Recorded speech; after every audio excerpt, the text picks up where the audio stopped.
ओए मलाई चिन्यौ? तिमी कति वर्ष पुग्यौ? ओहो त्यसो भए त बिहा गर्ने उमेर भइसकेछ त तिम्रो। बिहा गर्ने हो मसँग? के छ विचार? के चाहियो भन न, शिरबन्दी रानीहार के चाहियो भन। त्यही त के तिमीलाई त केही चाहिने रहन्छ, तिमी त 32 लक्षले भरिपूर्ण बाँकी केटी हो नि। अनि अरू भन बरु।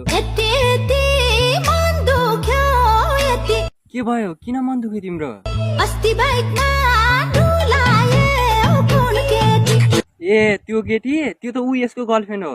मेरो गर्लफ्रेन्ड हो। नमस्ते भाउजू। नमस्ते गरेर आशीर्वाद दिनु। एउटा कुरा सुन न मेरो। तिमीलाई नसुनाए मैले कसलाई सुनाम त के? यिनी कुरा छोडिदेऊ बरु, एकचोटि चुप्पा देऊ न।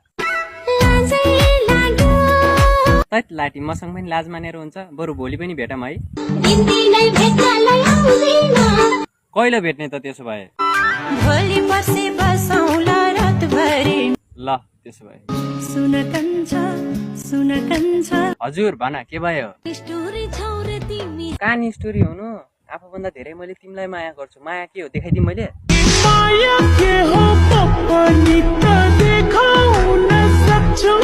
एकैचोटि आँखा झिम्काइदेऊ न बरु।